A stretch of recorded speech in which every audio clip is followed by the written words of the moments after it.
Bonjour. La durée de la présentation va se situer entre 13 et 15 minutes. Un point sera dédié par tranche de 30 secondes en temps supplémentaire.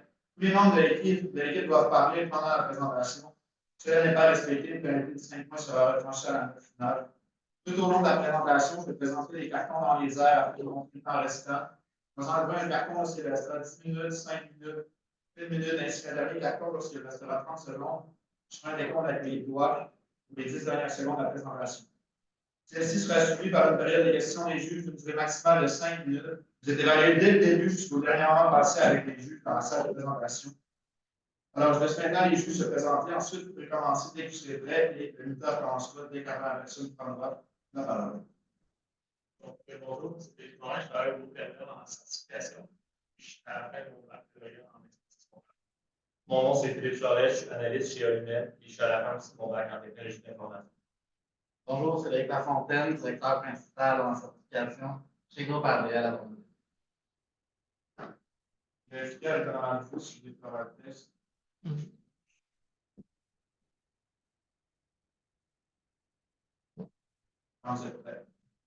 Donc, bonjour à vous, chers membres du groupe RDL. Nous sommes l'équipe PAM. Donc, je me présente, je m'appelle Myriam Marquis-Quentin et aujourd'hui, je suis accompagnée de mes collègues. Antoine Pouliot. Donc, pour commencer, votre mission, c'est vraiment que vous voulez être là pour les entrepreneurs et dirigeants de l'organisme et en réalisant tous leurs rêves professionnels. Donc, pour commencer, vos valeurs, c'est vraiment la convivialité parce que vous voulez renforcer par les activités, que vous venez renforcer par les activités que vous faites avec vos employés. Ensuite, vous avez la considération parce que chaque employé est important pour vous et la flexibilité puisque vous offrez des emplois personnalisés pour tous les employés selon leurs besoins.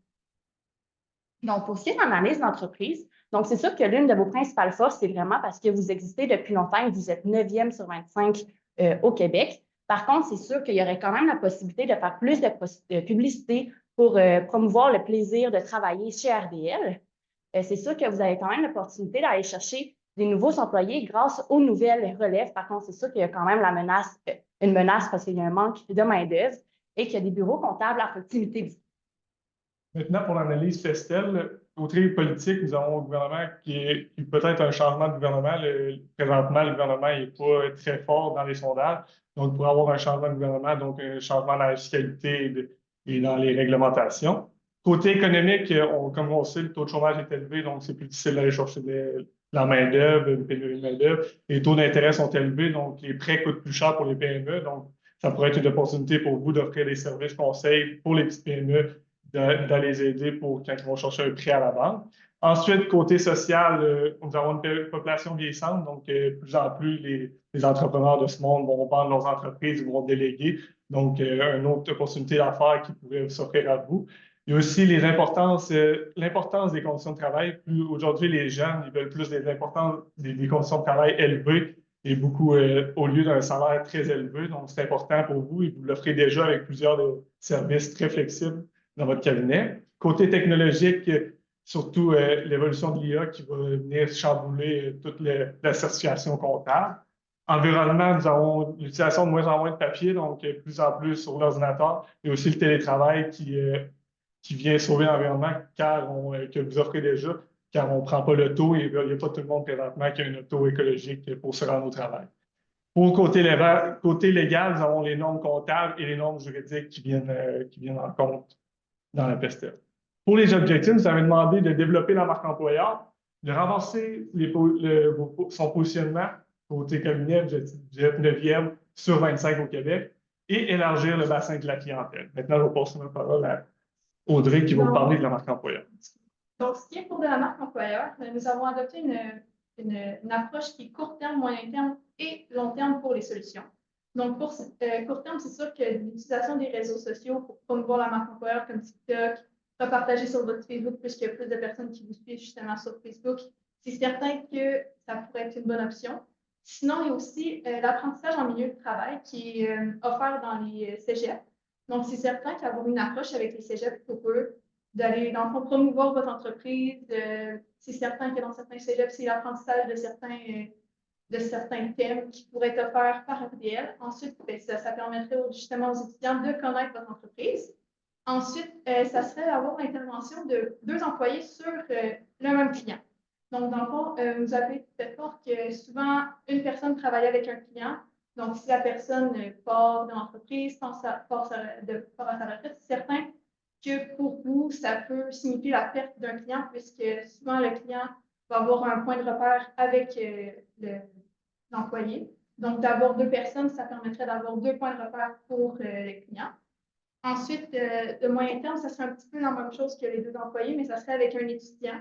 Donc, dans le fond, un étudiant, c'est une relève. Et il va être là dans l'entreprise plus longtemps. Donc, ça permettrait de garder le client plus longtemps. Et à long terme, ça serait de fidélisation des employés. Donc, c'est certain que dans votre mission d'entreprise, dans vos valeurs, c'est la croissance de l'employé au milieu de votre entreprise. Donc, ça serait vraiment d'être à l'écoute des aspirations de l'employé puis vraiment l'accompagner dans son épanouissement professionnel. Comme ça, il resterait dans votre entreprise le plus longtemps possible. Maintenant, pour ce qui en est de renforcer votre positionnement au niveau des bureaux comptables à Québec, premièrement, être plus assidu sur LinkedIn. Donc, vous allez trouver, nous avons vérifié sur votre LinkedIn, vous faites des pauses, des fois 5 pauses en un mois, un pause en plusieurs mois. Donc, être plus assidu permet de trouver des employés et aussi de trouver des nouveaux futurs clients qui ont des PME, des dirigeants d'entreprises qui vont sur ces dossiers-là. Ensuite, à moyen terme, offrir un programme d'études payé pour les employés, les élèves. Donc, ensuite, avec un contrat, donc 3 ans, ensuite obligé de travailler pour le bureau comptable. Donc, ça va offrir les étudiants, ça va encourager les étudiants à venir s'impliquer chez RDL. Offrir 500 $ de référencement aussi, qui pourrait être une possibilité pour un groupe RDL. Donc, c'est un coût qui n'est pas trop élevé, mais qui permet d'aller chercher des nouveaux CPA. Et pour un plus long terme, parlons d'une fusion avec un de vos compétiteurs, RBL, pour monter à la 8e place. Donc, ça vous permettrait de renforcer votre positionnement dans le domaine. Après ça, ce qui est pour élargir votre bassin de clientèle, à court terme, ça pourrait être de faire une publication pour des nouvelles PME. Donc, c'est certain qu'il y a plusieurs entreprises qui commencent dans le milieu et vu que vous servez justement les PME, ça serait de faire la publicité pour eux, pour les attirer vers RDL. Ensuite, ça serait à moyen terme d'offrir des services conseils pour les PME, justement. Donc, les petites et moyennes entreprises, souvent, ils ont moins d'employés, ils ont moins de spécialistes, justement, dans l'entreprise. Donc, si vous remplacez ces spécialistes-là qui n'ont justement pas dans les entreprises, ça attirerait justement les PME à venir chercher vos services. Ensuite, à long terme, ça serait d'offrir justement un nouveau service. Donc, gestion des risques, procédures financières et contrôle interne. Donc, ça vous offrirait un nouveau service et justement, les gens voudraient venir vers vous puisque vous allez combler plus de besoins chez eux Donc, ils n'auront pas besoin d'aller voir d'autres personnes pour combler ces besoins. Vous allez être comme clé en main un peu. De plus en plus clé en main en offrant un nouveau service. Donc, pour le budget court terme, on a été plus qualitatif. Donc, c'est certain que pour ce qui est de TikTok, les réseaux sociaux, c'est sûr que ça a un coût un peu moins élevé puisque c'est de payer l'employé qui le fait. L'AMT, l'apprentissage dans le milieu du travail, c'est certain que c'est rendu dans le devis ministériel que les cégeps offrent l'AMT. Donc, c'est certain que les cégeps, ils cherchent justement des entreprises pour pouvoir faire ça. Donc, pour vous, c'est une très bonne porte d'entrée. Ensuite, d'être plus assis sur LinkedIn, c'est sûr que c'est un coût qui est un petit peu comme les réseaux sociaux, c'est un peu moins élevé. Mais vous pouvez aussi avoir LinkedIn Recrutement qui permet pour vous d'aller voir qui sont les personnes qui cherchent des emplois. Ça permet vraiment d'avoir un meilleur recrutement, donc d'aller chercher de plus d'employés. Ensuite, pour faire l'application pour les nouvelles PME, ben, c'est la publicité. Donc, c'est certain que ça représente un coût de la publicité. Donc, c'est quand même un coût qui est moyen. Et avoir l'intervention de 2 employés, c'est un coût qui coûte plus cher parce qu'il faut payer justement 2 employés pour le même client, mais en même temps, sur le long terme, ça revient mieux parce qu'on a moins de risques de perdre ce client-là.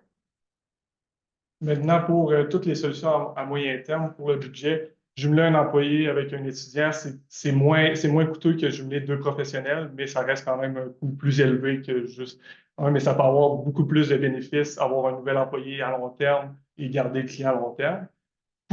Pour offrir des services pour les services conseils pour les PME, ben, pour le développement du nouveau service, c'est un coût plus élevé, mais par la suite, le coût d'entretien de ce service-là est un peu moindre. Ensuite, offrir 500 par employé, ben, c'est un coût qui est significatif pour l'employé qui fait du référencement, mais pour vous, c'est un coût moindrement élevé pour vous. Ensuite, pour les solutions à long terme, nous avons la fidélisation des employés avec l'écoute, avec leur écoute. Bien là, c'est vraiment un coût qui est vraiment plus faible parce que vous réinvestissez tout dans l'entreprise. Donc, vous êtes à l'écoute, c'est prendre un peu de temps, donc ça ne coûte pas vraiment cher, mais c'est vraiment important de le faire. Ensuite, pour la fusion avec FBL, bien là, c'est un coût vraiment important parce qu'il y a beaucoup de conseils, de dossiers juridiques à régler et toute la paperasse à faire, donc ça va coûter plus cher. Et finalement, pour offrir un nouveau service, c'est encore un coût qui est élevé au départ, mais par la suite, pour le maintenir, c'est un coût plus faible pour maintenir ce service.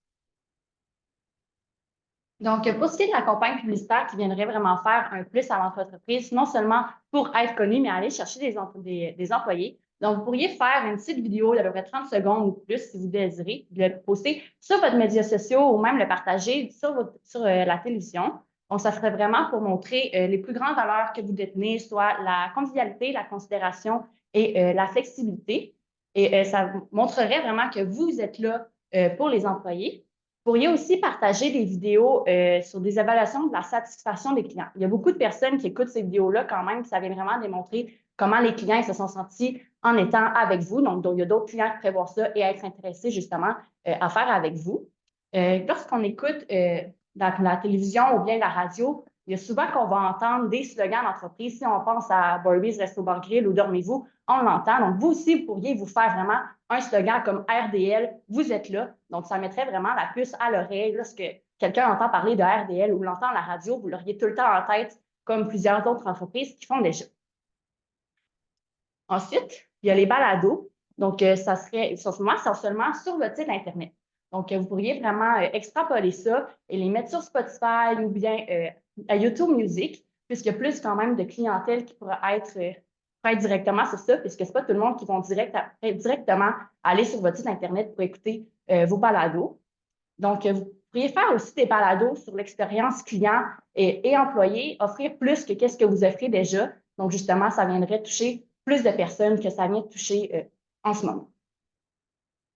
Donc, pour conclure, vous offrez beaucoup de développement en tant qu'entreprise et votre entreprise pourrait quand même être mieux. Donc, avec toutes les propositions qu'on vous a démontrées, ça pourrait vraiment faire grandir votre entreprise. Connaître plus sur le marché dans tout le domaine, surtout ici à Québec, là, vous développez plus le marché, faire connaître par les plusieurs PME. Donc, on vous remercie pour nous avoir écoutés.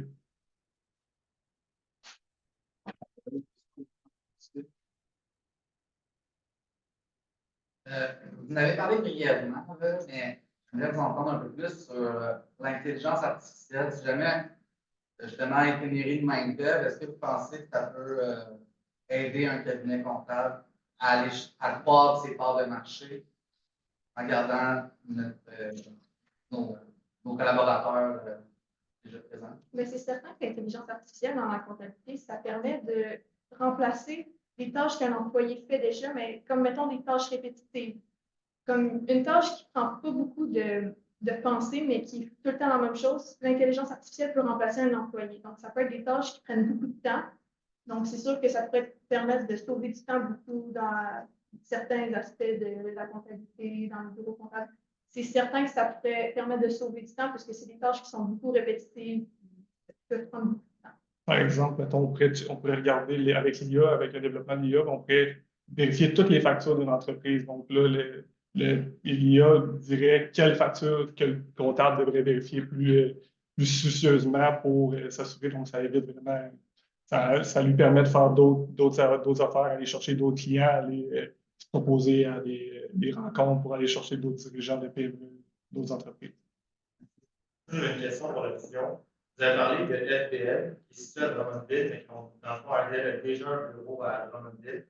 Est-ce que vous pensez que c'est comme juste des gros frais pour, admettons, racheter une autre compagnie versus, par exemple, faire ça plus de marketing, du développement dans le secteur pour aller voler, en parenthèse, des clients de l'autre entreprise? Pour une fusion, sinon, ça aurait été peut-être plus profitable, admettons, de faire une fusion à une autre région, à mettons, Montréal, qui sont un peu plus bas dans le classement parce qu'ils ont occasion de prendre le nombre d'employés que FBL. Je ne sais pas si ça a une... FBL, il présentait qu'il y avait quand même des valeurs similaires aux vôtres. Donc, c'est sûr, quand vous alliez avec un cabinet qui a des valeurs semblables aux vôtres, ça devient comme moins compliqué puisque vous êtes quand même déjà assez semblables.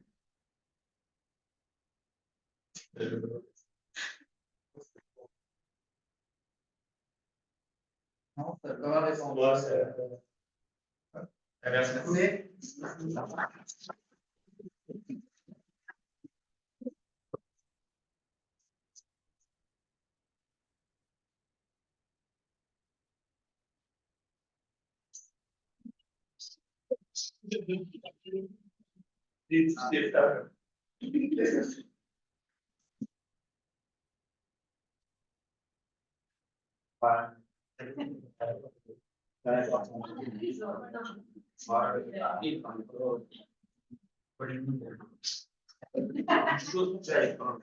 Ah,